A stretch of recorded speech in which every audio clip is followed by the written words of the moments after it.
in the frosty corridors of power and the warm kitchens of everyday Canadians. A remarkable transformation has been unfolding since President Donald Trump first uttered those provocative words about making Canada the 51st state of America. What began as political posturing from the South has ignited something far more profound than anyone anticipated. A fierce awakening of Canadian nationalism that has swept across the nation like a prairie wildfire, leaving in its wake a country more united in its identity than it has been in decades. The story begins with Trump's repeated suggestions, delivered with his characteristic blend of bravado and business acumen, that Canada should become the 51st state, saying that the incorporation of the United States' northern neighbor would be beneficial to Canadians.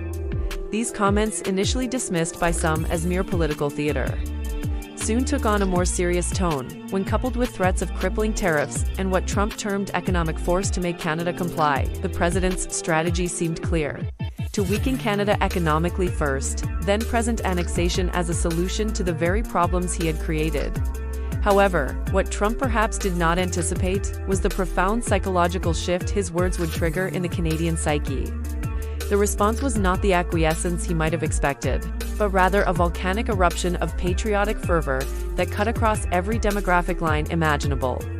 The Canadian public overwhelmingly opposes it, with 90%, according to a recent survey by the Angus Reid Institute, creating a rare moment of national unity in a country often divided by regional differences and political allegiances. From the bustling streets of Toronto to the quiet fishing villages of the Maritimes, from the oil fields of Alberta to the tech corridors of Vancouver, Canadians began expressing their displeasure in the most Canadian way possible, through their wallets and their purchasing decisions. The Buy Canadian movement, which had existed in various forms for decades, suddenly found new life and urgency. This swell of patriotism has taken tangible form in the U.S. goods and travel boycott, and the Buy Canadian movement, with sales remaining robust, currently up by 80%, and almost doubled during the week leading up to Canada Day.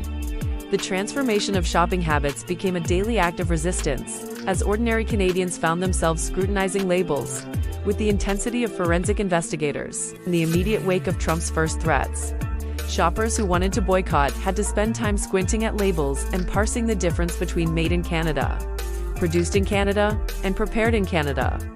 Grocery stores reported unusual scenes of customers carefully examining pasta boxes, comparing maple syrup brands, and having heated discussions in produce aisles about the origins of their apples and potatoes. The psychological impact of this movement extended far beyond mere consumer choices, creating a cultural renaissance of sorts. Canadian flag lapel pins, which had gathered dust in souvenir shop displays for years, suddenly became fashion statements.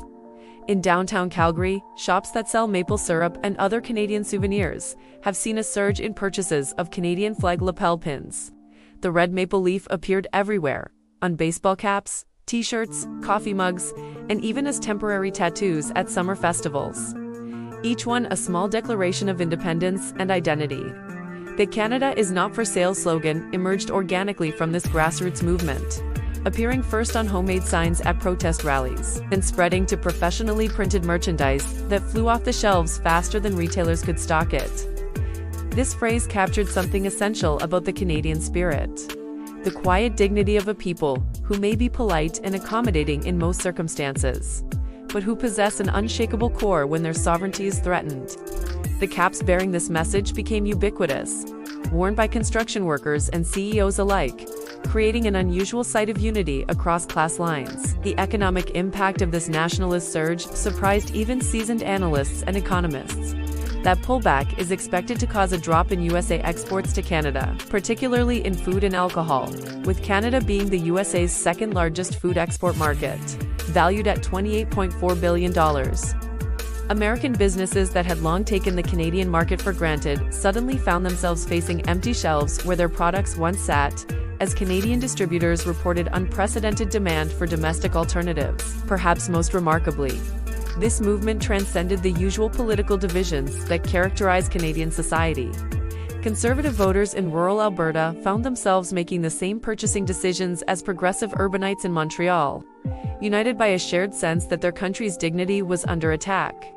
This boycott occurs in the context of polling, finding that 91% of Canadians want Canada to rely less on the USA, an option preferred over repairing the relationship with the USA, revealing a fundamental shift in how Canadians view their relationship with their southern neighbor. The cultural manifestations of this awakening extended into unexpected territories, including the world of sports and entertainment. Canadian fans began booing and heckling the playing of the United States national anthem, the Star-Spangled Banner at hockey games and other sporting events, behavior that would have been unthinkable in previous eras of Canadian-American relations. These demonstrations, while controversial, reflected the depth of feeling that Trump's comments had unleashed. Local businesses across Canada began capitalizing on this patriotic wave, not merely for profit, but as genuine expressions of national pride. Breweries introduced special sovereignty ales and independence lagers, while restaurants created made-in-Canada menus, featuring exclusively domestic ingredients.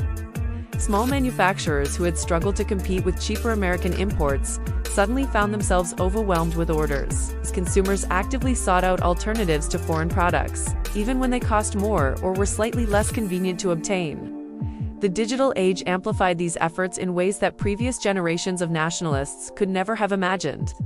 Social media platforms buzzed with hashtags like Buy Canadian in Canada, Not for Sale, while smartphone apps were developed to help consumers identify the country of origin for various products.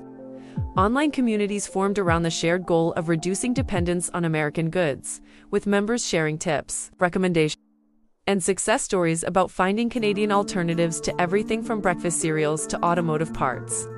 The ripple effects extended into the realm of travel and tourism, as many Canadians canceled planned vacations to the United States and instead explored their own country's vast landscapes and cultural offerings. This internal tourism boom provided an unexpected boost to Canadian hospitality and tourism industries, which had been struggling in various markets. From the Rocky Mountains to the Atlantic provinces, hotels and attractions reported increased bookings from domestic travelers, who were discovering the wonders of their own backyard with fresh eyes and renewed appreciation. What began as a reaction to political rhetoric had evolved into something far more significant: a genuine renaissance of Canadian identity and self-reliance. The movement represented more than mere economic nationalism. It embodied a collective decision by Canadians to define themselves on their own terms, rather than in relation to their more powerful neighbor. As families gathered around dinner tables featuring locally sourced ingredients, wearing clothing from Canadian manufacturers, and planning vacations to Canadian destinations. They were participating in a quiet revolution that was reshaping their nation's economic landscape and cultural identity. The long-term implications of this transformation remain to be seen. But one thing has become crystal clear: Trump's casual suggestion that Canada become the 51st state has achieved something that decades of government programs and cultural initiatives had failed to accomplish. It has awakened a sleeping giant of Canadian nationalism, creating a more economically independent and culturally confident nation that is increasingly willing to chart its own course in an uncertain world, regardless of what its neighbors might think or say. As this remarkable story of Canadian resilience and national pride continues to unfold, it serves as a powerful reminder of how quickly political rhetoric can reshape entire economies and cultural landscapes. What started as provocative comments from south of the border has become a defining moment in modern Canadian history, one that has strengthened the bonds between citizens and their homeland in ways that few could have predicted. The maple leaf now waves not just as a symbol of tradition, but as a banner of defiance and determination, carried by a people who have rediscovered their voice on the world stage. If you found this deep dive into Canada's nationalist awakening as fascinating as we did, please take a moment to like this video and subscribe to West is Best for more in-depth analysis of the stories shaping our world today. Your support helps us continue bringing you these comprehensive explorations of the political, economic, and cultural forces that define our times. Ring that notification bell to stay updated on all our latest content. And let us know in the comments what other stories you would like us to explore next. Because here at West is Best, we believe that understanding today's headlines requires looking beyond the surface to uncover the deeper currents that move nations and peoples.